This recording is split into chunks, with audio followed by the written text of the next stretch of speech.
Hey guys, and welcome to my pickups for the month of July 2023. So this month, compared to last time, is like lesser things because for month of June, like I went all out on a lot of cheap PS4 stuff, but have some PS4 games here, but some of it is like kind of more valuable stuff overall. So not a lot of stuff here, but all really, really good stuff. So the first set of games, this is from an indie company called Project Retro Games. I think it's run by one guy, and basically what he's doing, he's taking for like some games they would have been like Japan only releases and we never got them in the States. He has made like custom prints of them and they are fan translations too, and he just released them worldwide for you to order on his website. And in this case, it's for PS1 games, and it should be noted for these, you do need a modded system in order to play these, but nonetheless, though, I had to get these because of what they are. They're really, really interesting. First one being Resident Evil 1.5. So the story with this game is this originally was going to be Resident Evil 2.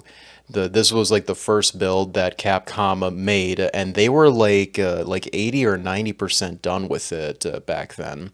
But it turned into one of those things where the developers like looked at it as a whole, and they were just not satisfied with how it was turning out, so they scrapped it.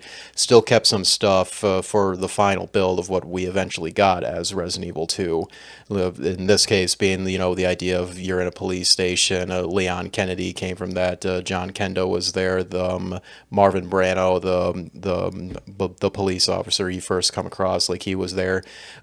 One character that was scrapped from this game was Elza Walker, who later turned into what we know as Claire Redfield.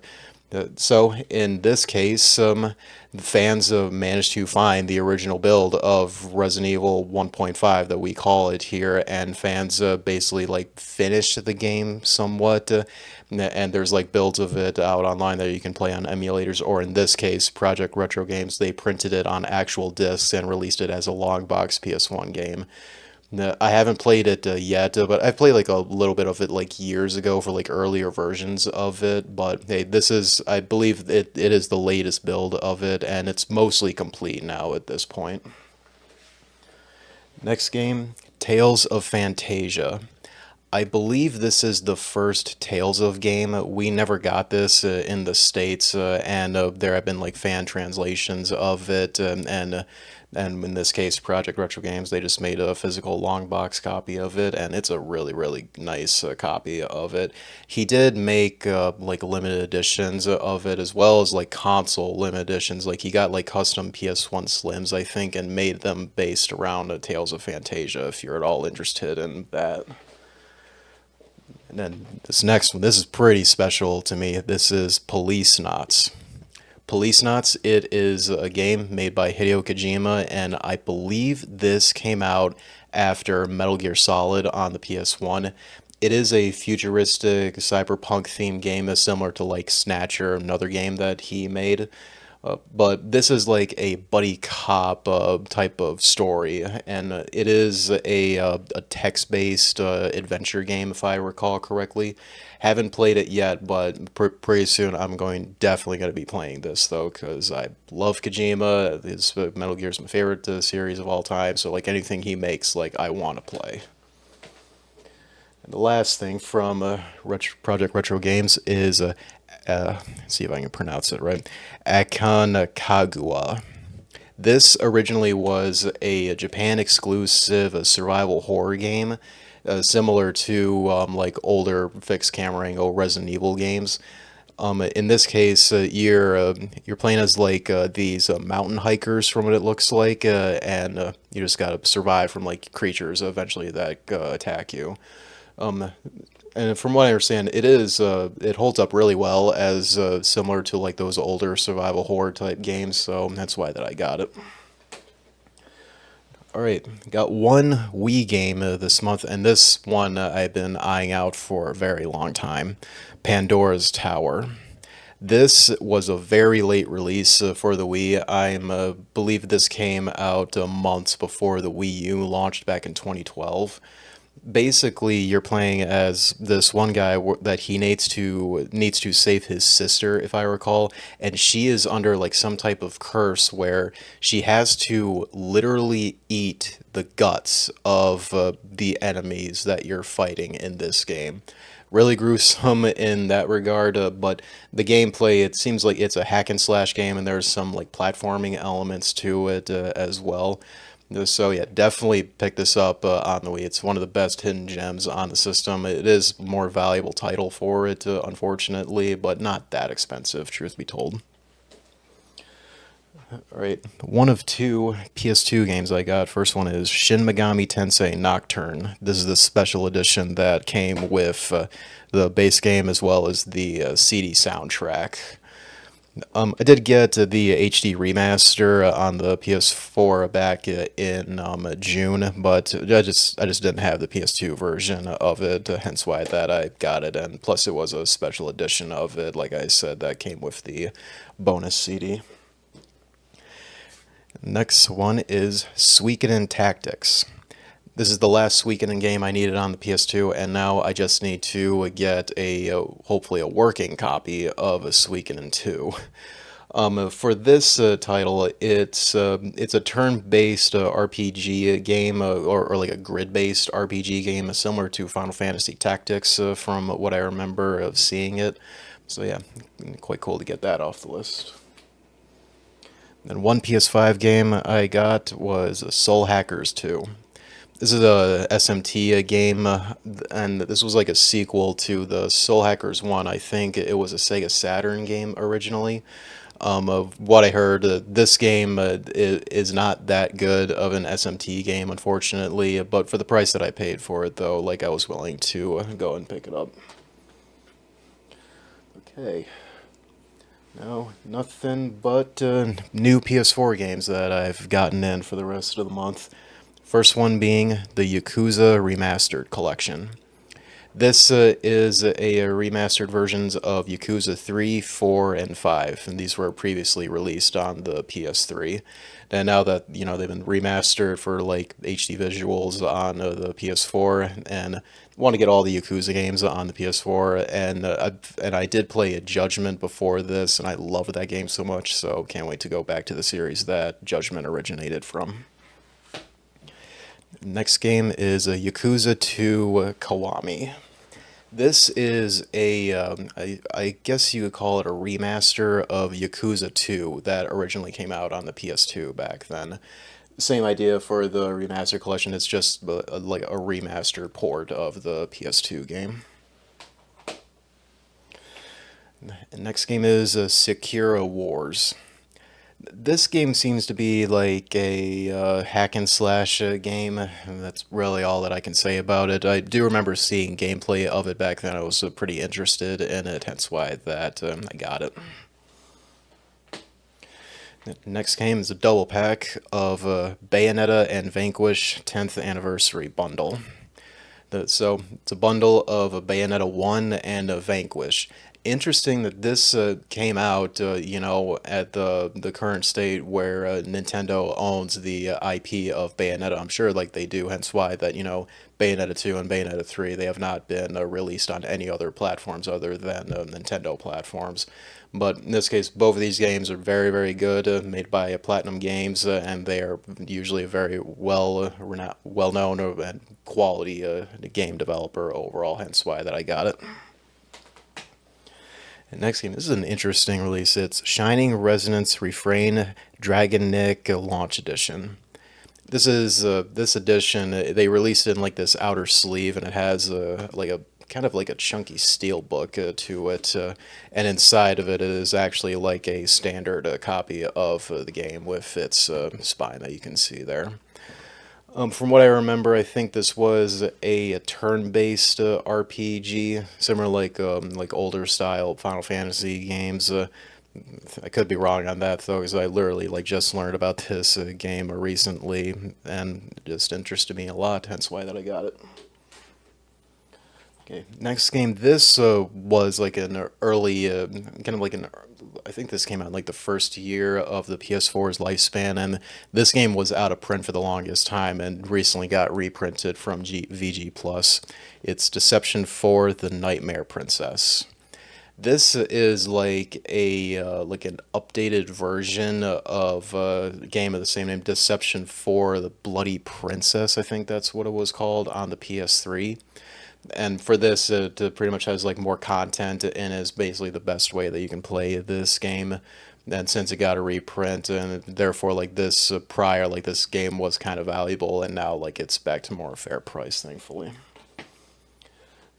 Next game is Fatal Frame: Mask of the Lunar Eclipse, aka this is a Fatal Frame 4. The interesting history with this game, this for the longest time was a Wii Japan exclusive, where over there it was called Project Zero: Mask of the Lunar Eclipse.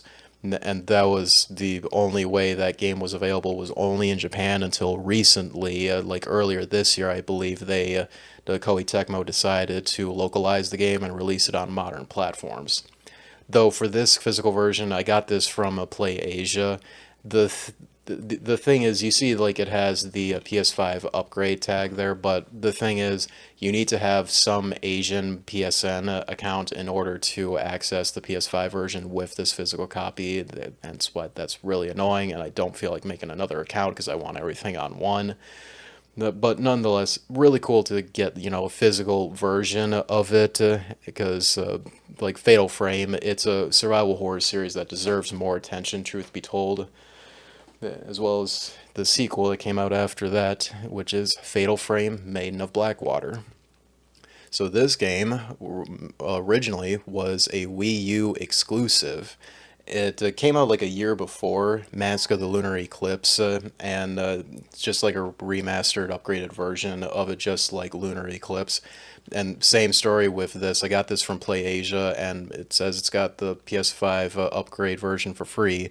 Well, you need an Asian PSN account in order to access that, so that's really annoying, but nonetheless, still wanted a physical copy of it. Next game is Trials of Mana. This is the third Mana game. It was the first one that we got. It was Final Fantasy Legends on the Game Boy, if I remember correctly.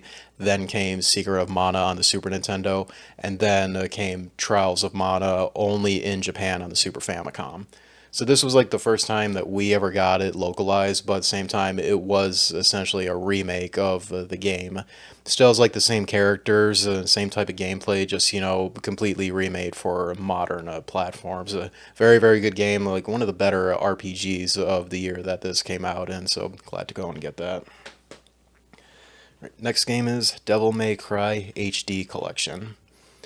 So this includes Devil May Cry 1, 2, and 3, originally on the PS2. So they're remastered with, HD visuals at 60 FPS, I'm pretty sure.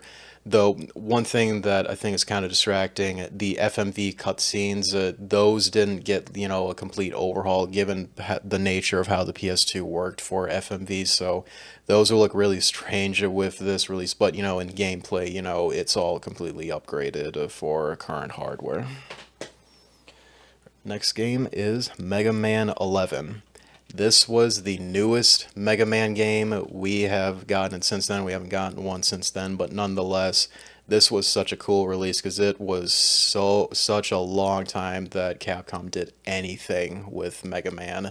And from what I understand, it was a pretty good game overall, and it was funny how this essentially like destroyed Mighty Number 9, which was meant to be the Mega Man fix back then, but now Capcom instead decided to actually make a new Mega Man game and to appease us. Next game is Dark Souls 3: The Fire Fades Edition. So this release includes, I'm pretty sure, all of the DLC for Dark Souls 3 all on the disc. Dark Souls 3, still an amazing game. It was a great way to end the trilogy that's still totally worth playing to this day. Alright, next game. This is a sealed copy of Metal Gear Solid 5 Ground Zeroes. So this was really really cheap on like Play Asia because I was buying like some of the other things here, and this was just thrown in so I can get like free shipping on the order pretty much. I did play this digitally on the PS4 when it first came out, and a great tech demo to show you like what the Phantom Pain was going to be, and honestly the location that this takes place in is, I think, way more interesting than a lot of stuff you went through in the Phantom Pain. But nowadays it's like bundled in with the definitive edition of MGS5, which has the Phantom Pain and Ground Zeroes added into it, so the best way to experience is just buy that instead. All right, next game is Abzu. I did play this on PC a while ago, and it was a really cool like underwater exploration game. Art style is beautiful, relatively short, but then again, like the whole journey you take in this game is like pretty well done, and once again, the visuals in this game was very very good.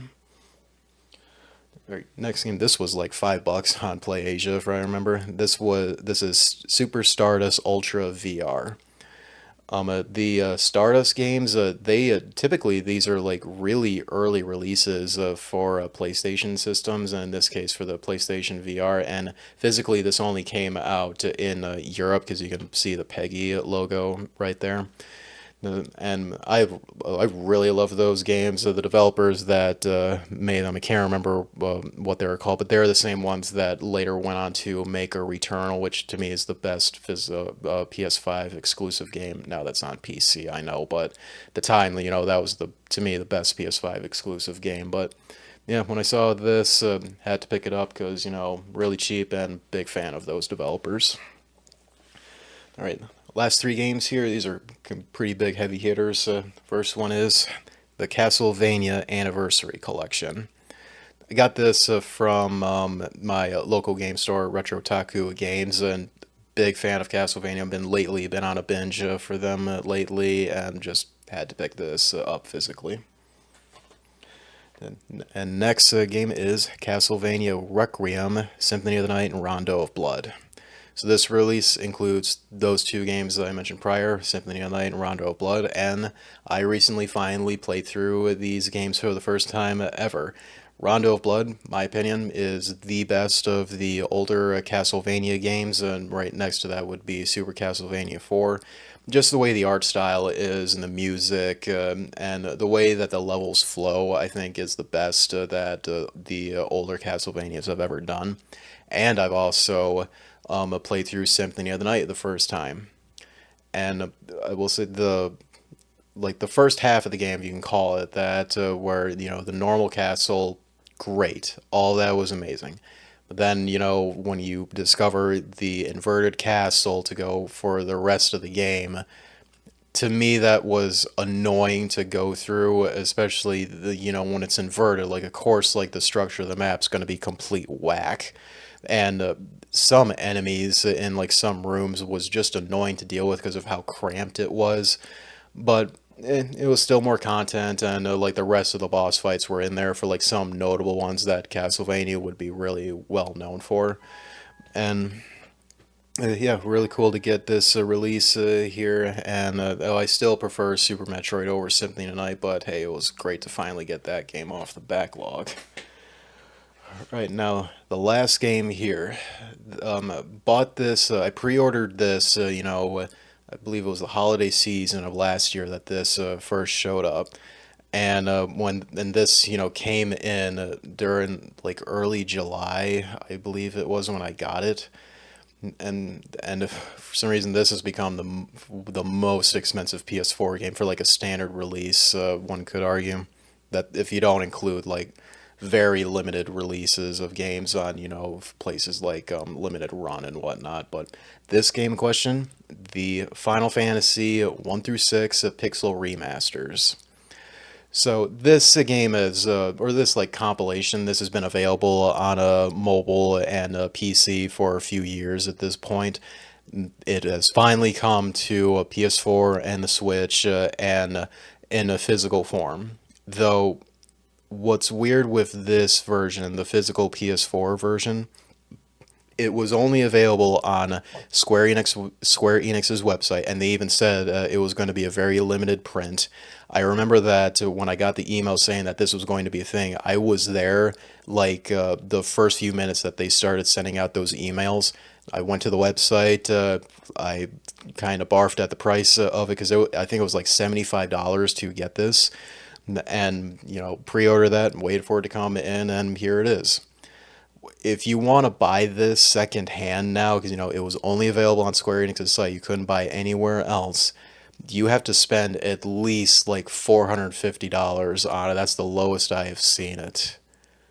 Holy crap! I did not expect it to shoot up that much in price, but hey, that's what it is. And it is open as on a protective case, to protect it. Because I didn't want to like buy this and like resell. Like I wanted it actually because it's Final Fantasy for God's sakes. But yeah, that's quite interesting.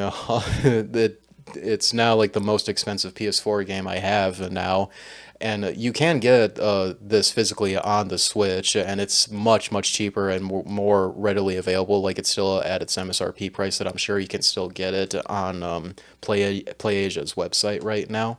But hey, pretty cool to have the PS4 version, which is what I would prefer to have it on anyways. But yeah, that's that. And with that said, that is everything for this month, guys. Hope you enjoyed it. And once again, please like this video, share it with your friends, and do subscribe for more content like this in the future. Until then, I will see you guys next time.